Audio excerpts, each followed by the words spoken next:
18CZ. My pipe went out as I was down there. Okay.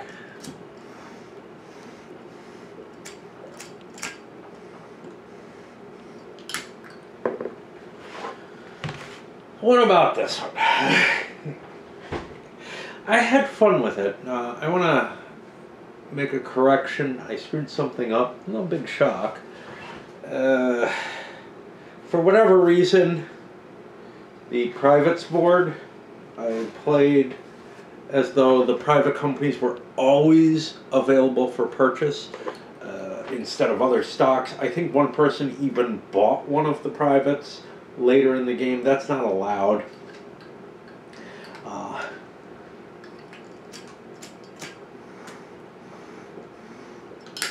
When I looked at a viewer pointed it out, and initially I couldn't find it because the rules are sparse, but not always exactly how you expect to find things. And yeah, indeed, there's actually a statement that says they all get cleaned up after the initial stock round or something along those lines. So they're not available for purchase if you choose not to purchase them right away. That changes things a little bit. There's the possibility that you might want to buy. The one that I bought, I have no idea what happened with it, but it was purchased because it was cheap. It was cheaper than any stocks and would make some money. So at least its reason was pretty limited as to why it got purchased. But I was looking at it as they were kind of in reserve, and if you absolutely knew that you wanted to use one, you could grab it and use it for your company. And that's not in the rules at all. Okay, so what do I feel about this one? This is actually a really complicated, lots of different pieces type of game compared to your usual XXs. First of all, multiple different, 3 different types of companies, each of which has its own different types of trains, each of which has its own limitations on what it can do in terms of buying private companies. The smallest ones can only buy the smallest privates, whereas the largest ones can buy any of the privates. It's got merge capabilities, but they're really more buyout capabilities. If the president of a company, if the president of one company wants to buy the holdings of another company, they can do so with the agreement of the president of that second company, and there's some limitations to price. 50% to 150% of the share value has to be offered. Shareholders don't have any say in the matter. That's a little weird. Normally, like 50% would be able to say, no. But the game XX does not allow for that, right? So, like, you could be mismanaging a company at 30% badly, and the 70% of the other shares, if they're spread out among players, can't vote no confidence and set up a different presidency. So, I mean, that's just one of the abstractions of core to the system. But yeah, leveraged buyouts usually are sent directly. The board puts it directly to a vote of the shareholders. So the president wouldn't have the kind of operating flexibility that they do with other things that they can steal from. What it turns out is that there's a whole bunch of levers in this game, and that creates a lot of clutter. There are opportunities to screw someone over. There definitely are. They're a little bit mitigated, and like as in a lot of Lonnie games, a lot of the kind of rough edges to XX designs have been kind of buffed off. I kind of like using those rough edges sometimes, but I have no problem. I have kind of this dispute in my head as to, well, I know why they're doing it, but I'm not sure I agree that they should. But, you know, that kind of feeling on it. Personally, I kind of like sticking my screwdriver into something like that and twisting it and seeing what happens. But there are a lot of other things you can play with in this game, and in particular, the train flow. You have a fair amount of control over that, and that tends to be where really the harshest engineering of who's going to win a game comes in. But it takes a higher position in this game than it does in some others, simply because some of those other situations that you can kind of manipulate have been weakened as to their capability of doing so. I'll hit the rules in a little bit. Let me look at the components with you to begin with. First of all, we got 1, 2, 3 maps, each with different scenarios. I know that it has a 2-player scenario with a dummy in it, a number of other things, and basically you have the large scenario and you have some more reduced ones, which is helpful for people, you know, who can't find a full group and don't have it already in their head to be able to play an XX game. On the back of one of these, you have this hard-boarded, you know, if you're playing the main version, this is, well, two of the 3 versions. One of them uses this on the other side. It sets the prices for the private companies. Now, the private companies are not specialized in this. There's 3 types of private companies: little ones, medium ones, and big ones, just like there's 3 types of corporations. But the corporations have fixed locations. The 3 types of private companies have slightly different capabilities. Basically, the larger they are, the more capabilities they have. They just extend, you know, what kind of tiles they can affect or what kind of terrain they can negate. And they're all use once, but then they continue to produce revenue. You're able to sell them to corporations, but you can't dispose of them in any other way. They will not go away from the trains. This is a weirdness where you have to actually figure out where you're going. You have to make a decision of where you want your privates to go and when you want them to go there. They aren't going to just disappear on their own and clear out your stock portfolio. And we had somebody have a problem with that in my game, at least one person. So you have no way to get rid of them. You have, except to buy them into a corporation, which means if you're just an investor, you got problems. But I have never seen anyone play pure investor throughout the whole game of an XX game. The only time I saw someone try that, they ended up owning a company they didn't want. So they were like, oh, I'm going to try just investing. Yeah, good luck with that. So anyway, since they're all the same, the key element here is how early they are in the track indicates their starting price, and that's what this thing does. That's just used in the initial stock round. As I noted, I made an error with that. You have a little a share price board, nothing too exciting here. It indicates, these color stripes indicate the starting positions of 3 different types of train, and then it also indicates the value of private companies, which is the max you can sell it to a corporation. What the corporation would get it if it sells it to the bank. The corporation's allowed to dispose of them for quick cash. And also shows a fixed set of operating rounds. It ends up being kind of the length the game would feel like it should be with the size bank you think it would have. But what it means is that takes away, and I mentioned this before, one of the levers of manipulation that you have for the game.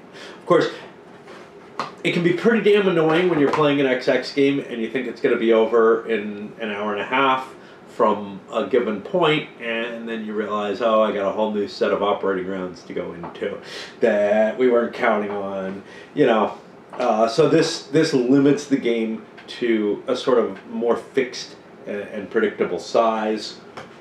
in terms of the length of the game. I, again, have mixed views on that. Yes, I find the long endings, that when they happen, annoying, but I also find that is one of the tools by which you can fiddle with the game. There are plenty of things to fiddle with in this, though. This is the stock, where this is where the initial offerings are placed, but also all stocks are that the bank owns are always here. Corporations don't own stocks in this game, so you're always buying at the current value, the current market value, and you're just making your transactions with the bank instead of with the corporations ever. What that means is everything's full capitalization. You have some funkiness there because the three different size companies have different share percentages. That's not too big a deal. The medium-sized ones are basically double normal size, like 20% is your normal share. So you have 5 shares of the company instead of 10. You just have to remember to double the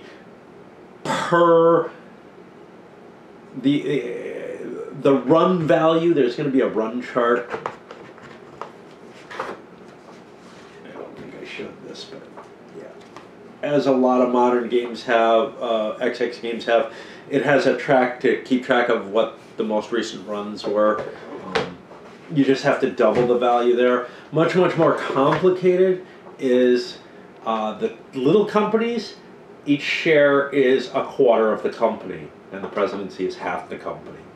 And that requires a little cheat card to assess the values on. I mean, there's a formula you can use for it. It's basically multiply by 0.25 and round up.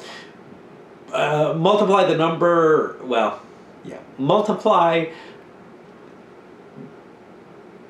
by 0.25 times the number of shares you have. So 50% of a run is not necessarily equal to what 2 people at 25% would have, and that can feel a little weird. Other components. The track tile's really nice, you know, sturdy quality, what you'd expect from these Lonnie designs. They have good components across the board. This, I think, is something special to them. They've got 2 different versions of each track, basically depending on whether you like the traditional view, and honestly I like it better. I find it, I tried using the other version and I don't think I'll do that again. You have a lot of track in this game. So you have the normal yellow, green, brown, and even gray, but then you have purple outlined, which is track that you need a private company to play. Now, it's not tied to any specific location, but basically certain upgrades are only available if you expend a private company of the right type to generate that. This is something that's kind of weird to me. So, like, I'm used to private companies being these named things that were real, that were little rail companies or some other kind of company that influenced the railroading in the area and had a real legitimate tie to the location that they're in. In this, they're just sort of these generic things that indicate some little thing that you got an advantage off of that allowed you to upgrade a track differently than you would be able to normally, or that allowed you to buy, you know, through terrain without having to pay a cost other than flipping, expending your private for it. It's okay. It gives more flexibility to the game, the same way that, like, not tying corporations to specific locations would. This game does tie the corporations to specific locations, with the exception of the state railways, where you have some variability there. But we were talking about the tracks, whole bunch here, green, and the browns and the grays. You can't even get to gray. For the most part, there's one tile that goes gray without expending the big private companies for it. a bunch of different trains. So each train card, more or less, not the earliest ones, has 3 different types of trains represented on it. One that works on each of the different size corporations. This is kind of a weird thing. For whatever reason, the big corporations have sort of express trains on them. Trains which can, if they wish, ignore the blinker doinkers. The medium corporations have plus trains on them, which tend to be pretty good and are cheaper than the express trains, and you're kind of like, yeah, I could make more money with those. How come? No good idea. It's just, you know, it's an abstraction that I can't come up with any argument for. And the littlest companies have the weakest of the trains, your normal numerical trains that have to hit every spot along the way, and basically they kind of correspond. So like at the time the 4 trains come out, the 4 plus 4 and the 4E come out right around that same time. There's a little bit of skewing. It ends up being a headache in terms of keeping track of all the different train types. And it's not a category of train, it's a particular stack of trains that necessarily causes rusting. Rather, it's a specific train. So the 4 train causes the 2 train to crash. The 4 plus 4 causes the 2 plus 2 to crash. There's train export, though, and that causes all trains on the card that was exported to be treated as though they had come out, so they can crash all 3 different types of trains with one card line. And that won't happen probably, but I'd have to look at the chart real carefully to see if that happens. You have 3 different size companies, like I said, and they have 3 different size company charters. Those company charters are a little weird. So 2 of the types of corporations have 3 tokens each, a starting token, a $40 token, and a $100 token. These can't get any bigger. These can buy the little ones, and they get all the tokens that the little one has. And there's a whole bag of double-sided, different company on each side tokens, which looks like it'll be sufficient. If it's not, there are other ways around it.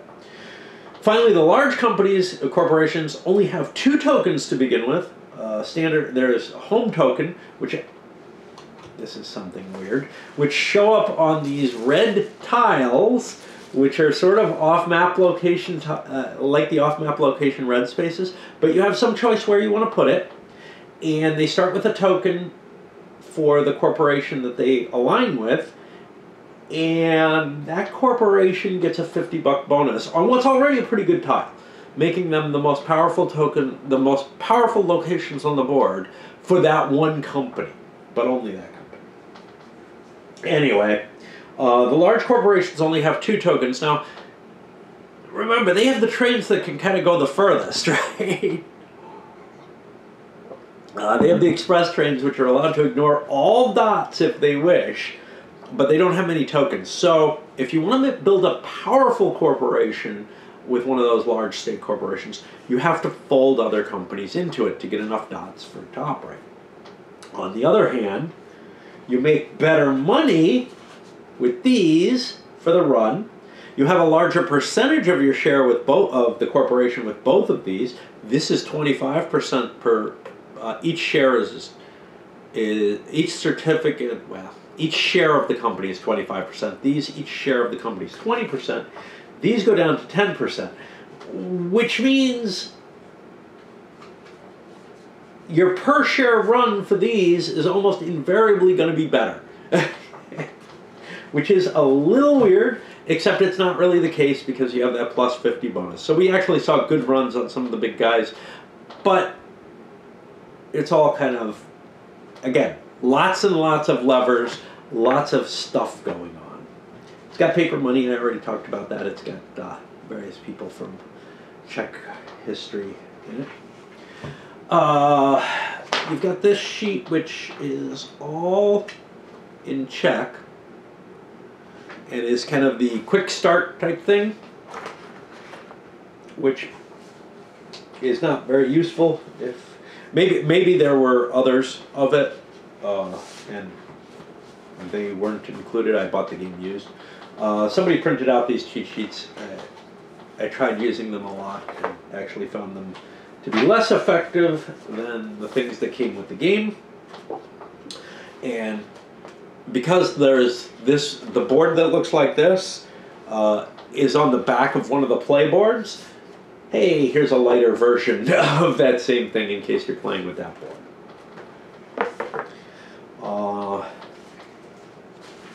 Stock certificates. I had a little bit of stickiness problem with them where I think maybe I handed someone an extra certificate accidentally. The rulebook. So the rulebook comes in 3 languages. There's a Czech rulebook, which is standalone, light, definitely the preferred one.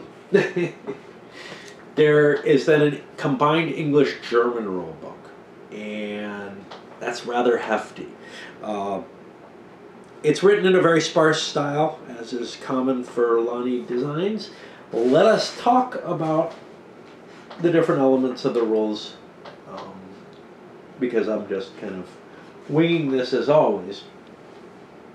The game can hold up to 6 players. They say it's untested in 6. Honestly, between 3 and 6 in the base. Again, there's a 2-player scenario. I see no reason why 6 wouldn't work perfectly fine. It's possible that 5 players might land, so everybody gets one of each type of company, and everything's all stately and nice. It's highly unlikely that's going to happen, and because there's going to be chaos in 5 players, I would say 6 is probably not too big a step down. It has a big footprint. Not a huge footprint, certainly not like 18OE, but a little bigger than most of the 18XXs. I found my table a little cluttered. There's a lot of companies. There's 15 different companies. They won't all be out at the same time, probably. The different sized charters, the big ones especially, are quite large. The bigger shares are larger. You just have a lot of stuff on the board that takes up more room than you normally expect. And you have, again, you have the privates board, but that can go away if you're not me. And had that happened, I would have had plenty of room with my normal setup. Probably would have been just fine. I only played with 5 players instead of 6, though. But you also have the share holding board, which is quite large, holding 15 companies, some of them with large certificates, and the length of the board determined by the largest certificate length.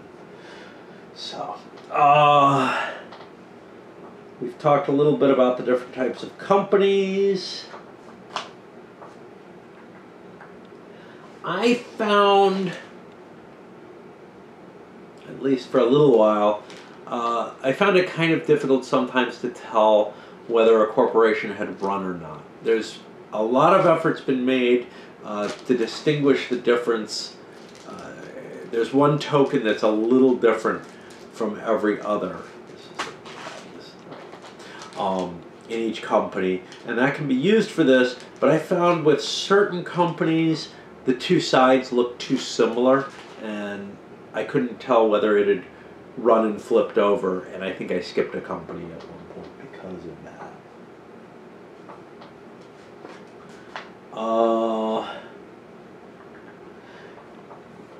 The initial private company assignation is done in a snake reverse snake type situation, so that the last player to go gets to get 2 picks in a row.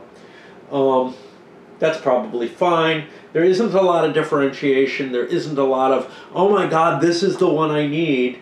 Although clearly the top row is the cheapest, so you get an advantage. But this advantage is just, it's always going to be the same kind of situation when you walk into it. It's just, what do you want to have? There are plenty of privates available. With 5 players, I found that it would have been very difficult to buy more than I did, many more than I And I tried. I played a failed start as well that went through the assignation of the privates. So I got to do that a couple of different times, and yeah, you really don't want to buy them all. I think we're not sure. Okay. Anything funky in the stocks? Okay. Yeah. Player order. I've already mentioned this once, I think, in this, is variable based on the amount of money you have left after after the stock rounds. The initial stock, pre-stock round or whatever, whoever has the least money left gets the first pick in the normal stock round. And then for everything, and there was another game that had this, and it may have been the China one, the 1880. After normal stock rounds, whoever has the most money left gets the priority. And I find this an elegant system in general, except for one thing. I find it impossible to be able to tell whether or not I'm safe. So I will almost never be buying a second share of a company under these kind of floating things, especially when I'm playing solo. But I bet you I'd probably take the same attitude when playing opposed as well. It's just too hard to keep track of, does someone get priority over me? Because it's just too flexible. You have to basically make a decision every time you come up, instead of, did someone just hand priority to the one person I'm worried about? Normal seating priority, it's very easy, and I'm used to being able to tell whether or not I'm in danger. I don't feel that way here.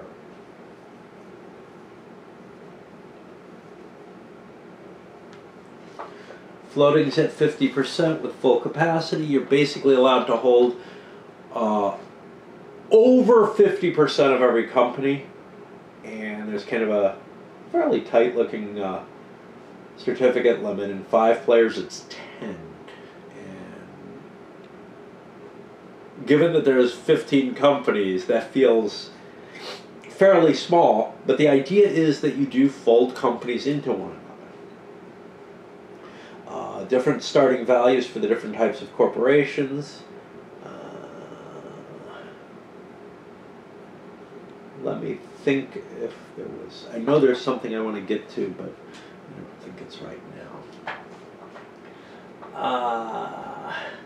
The excitement about the operating round. So on your first operating round, and I remember this from another line of game too, you're allowed to lay 2 yellow tracks with your corporation. And from then on, you're allowed to either lay 1 track or upgrade 1 track. It gives new companies a little bit of a jump so that they can ensure that they set up an initial route or something a little easier. This is one that I don't really... I find it kind of annoying to have that, like...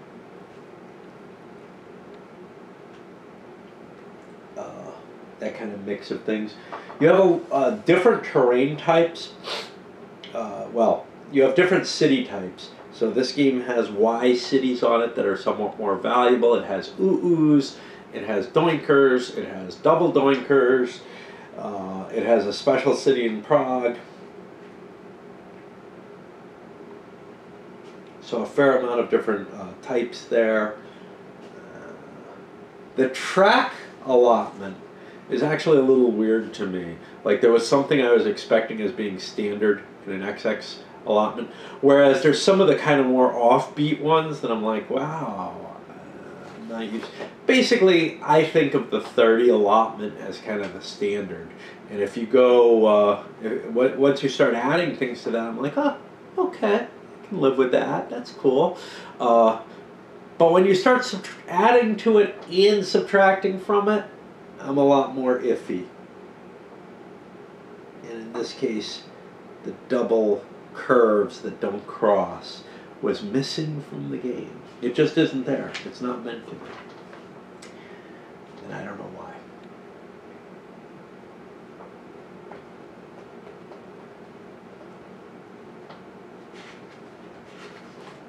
trying to see. Dividends are paid out or swallowed, no in between. Price generally goes forward one space if you pay out. The one exception to that is the big companies get to jump 2 spaces, no matter how little they pay out, as long as it's above 0. I guess sort of the idea of the game, or the cool part of the game, or whatever you want to say, the neat thing that's been added is how you purchase other corporations. And you can only fold smaller corporations into larger ones. And like I said, you make an offer 50 to 150% of the share price. That has some weird effects that I mentioned late in my playthrough, which is that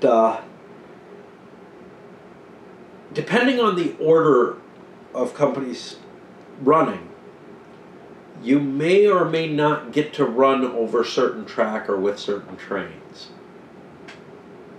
Which is to say, if the larger company runs first, which can happen, especially late in the game, after they've gotten their double stock increases a couple of times or whatever, then the smaller company never got to run, and the larger company buys the smaller company after it's run its trains, so neither company gets to run those trains, neither company gets to run through those dots, whatever. If, on the other hand, the smaller company runs first, both companies get to run. And it's just kind of like, that can be both good and bad. If both companies are functioning, you want them to both run. But there might be the case where you want the smaller company not to run because you're buying it to prevent it from forcing you to buy a train. It is possible to buy a train. It is possible to use a company as a feeder in this game. And in fact, it's possible to do it immediately, which is, well, as a bailout. And you don't have to dispose of the company, because you can just buy one company into another. So I found a place where starting a medium company and folding it into a larger one gave me enough extra cash somehow, and without losing stock value. I actually made money on the stock value side as well. So there can be some really weird effects in this game where you can make money right away. The problem with that, of course, is that you're getting rid of some of your certificates when you buy one company into another, because the certificates just disappear. They're eaten up by the larger company, and that may or may not be a big deal, but they're not going to be producing money for you after they've been exchanged. They're going to be part of that larger company. You do have to buy trains in this. It doesn't require, in fact, it doesn't allow you to sell stocks if you have to buy a train. If you're forced to dip into your own cash and you don't have enough cash, you take out a loan. And you take out a loan equal to the amount that you didn't take, and you pay an additional penalty equal to that amount, which can be, I think, harsher than having to sell stocks. But in both cases, it's a penalty for not managing your finances very well. You have a lot of capability to play around with your privates, and and sell them for a price that you want to sell them for, and then allow your corporation to generate additional revenue from them by selling them immediately at their current face value. So there's a little bit of toying with that. There's no bankruptcy in the game. It will run as long as it runs. Everybody will be in it throughout, no matter how hosed they are. And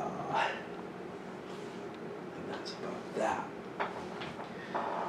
One of the things that I felt about this game, so this game, this is not a game of raping and dumping companies and all that.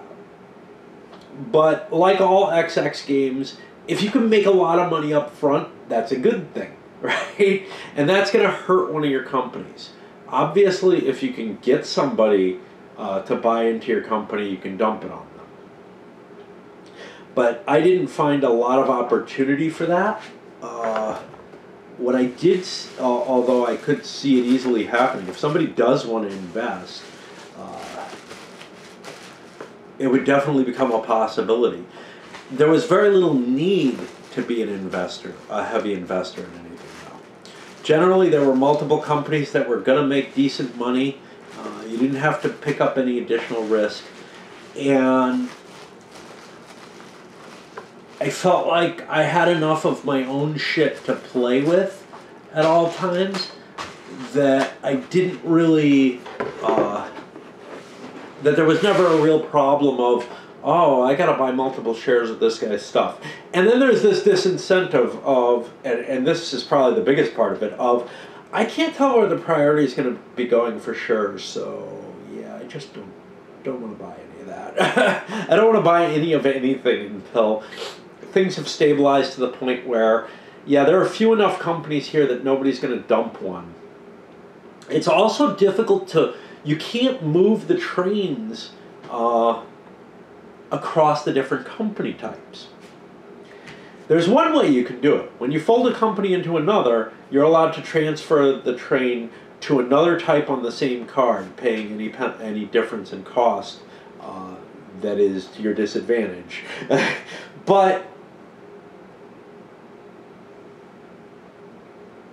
if I have a medium company and a large company, I can sell a train from the medium company to the large company, but the large company can't use it in any way. All it can do is hold on to it and hope that I get another medium company that I can give it to.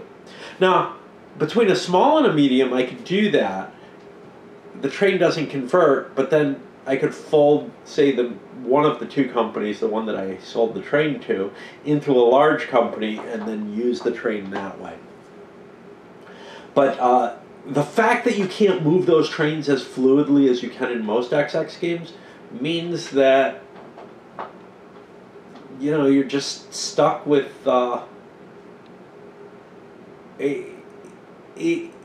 you have to really kind of be going out of your way to hose a company, right? Or have multiple companies at the same tier where moving one train to the other makes more sense. Especially with the very large companies, they really want two trains on them, but I found it very difficult to get to that. Not in the intermediate game, they all kind of had that, but the late game, it was very difficult to get a second big train on a second E train on any of those companies, which is an incredible bonus because it means you can hit that plus, you know, that $100 city twice instead of just once. That's specific to you. Overall, to me, it felt like this game design had a layer of obfuscation over it that made it harder to predict and understand what the hell's going on. Now, with Euros, I hate that. With XX, at least in this case, I was kind of excited about it. Excited in the sense of, ooh, I have no idea what the fuck's going to happen when I do this, you know? I felt like I was flinging little balls in a way that, like, into the black box, in a way that was kind of cool, you know? And maybe it would be the case that, like, I just played Polis recently and had this same feeling that, like, what's going on is so obfuscated and I'm not liking it. Why was I not liking it? Well, because the model's not, you know, accurate and my intuition's not working on it. Well, this model is not particularly accurate either. XX, I can start tearing apart what is wrong with almost any XX game in terms of being an accurate model. of the stock market, of of business practices, of a whole bunch of things. And given that, I just kind of say, well, I'm looking at why maybe heavy Eurogamers like that level of obfuscation that makes the game harder to understand. Because once you've mastered all the really simple, light games of this type, I don't know if mastered is really the right word, but because honestly, when I look at something like 18AL, I think it was I played, and I suspect 18GA is the same, they feel like kind of washed down, watered out, watered down versions of 1830. They don't have the same harshness that 1830 has, and they're not adding anything. Then I start looking at a lot of the other games in the series, and they usually have some focus and some really clear design decision and something that they're trying to improve how something is represented in an XX game, or adding features that are just missing but are important. So things like mergers, things like the short sales in 1817, all kind of stuff that is at least an attempt to represent something that's missing from earlier designs of that type. You say, okay, well that makes sense, and I can use intuitive processes to kind of understand how that's going to work.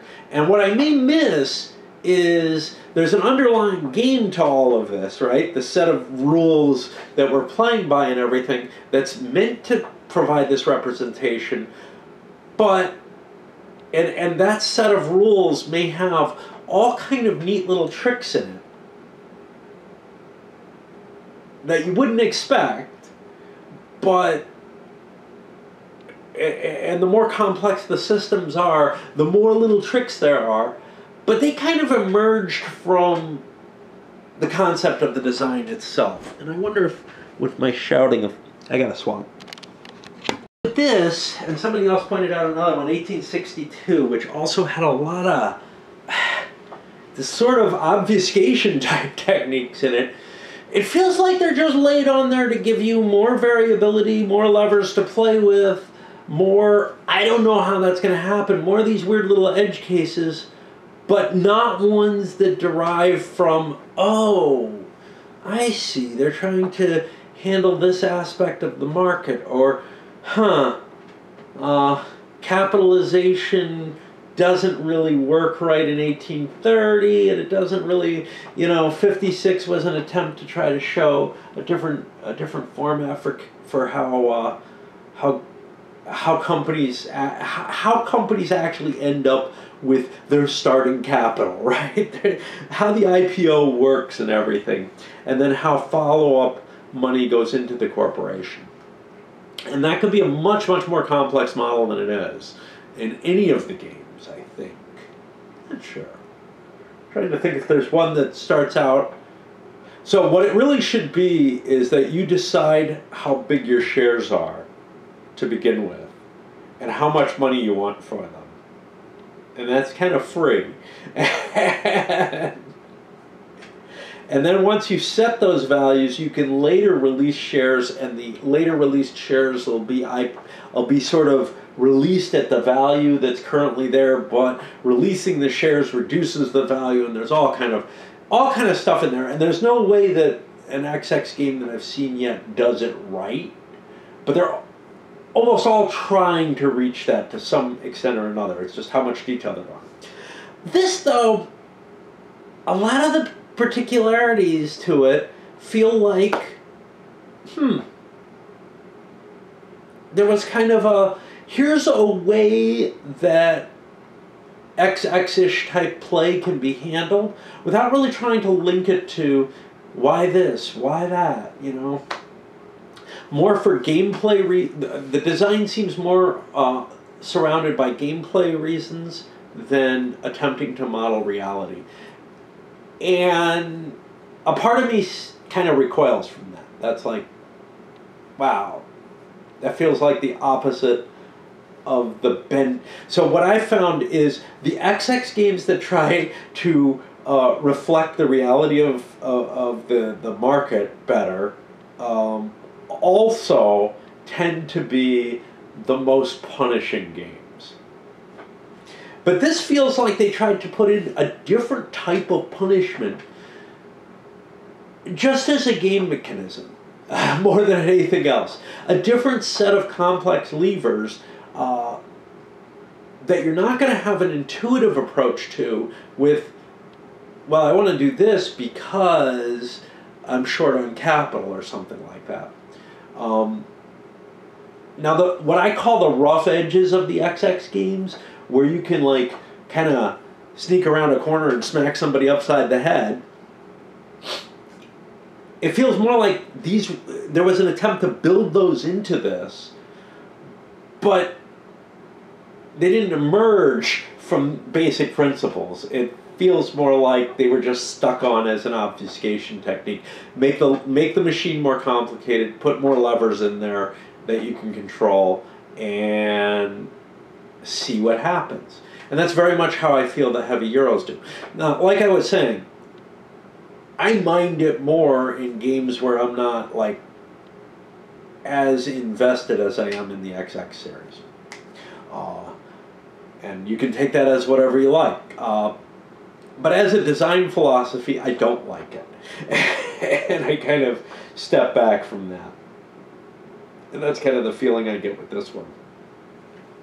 The other one that was pointed out that way was 62, which I think had companies show up wherever they like. It also had multiple different types of trains, but you could kind of accumulate them all into one company using permits and stuff, if it's the one that I recall.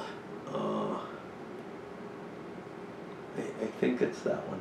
And again, it felt like this layer of weird obfuscation. That one had something very neat going on in it with regard to how financing worked, that I thought worked a little better, like, that I felt was designed both to buff some of the sharp edges off and to actually make the concept of a limited liability corporation more real. Let's talk about the Sacklers for a little bit. Okay, anyway, overall, I had fun with this. There's no question. I had fun with the very thing that I complained about in Polis, which was that obfuscation complexity that shows up. I don't know whether or not the underlying game, is going to hold up all that well. I've seen some people making statements that this is not really as flexible as it appears. My gut tells me they're wrong, that there's plenty of room to play around and jiggle with this thing and make it do all sorts of tricks. But again, I've only played it 1 1/3 times or whatever. So, there are other people who really love it, but again, I don't know how much they've played it. Probably more than me. Yeah. All right, let's send it up.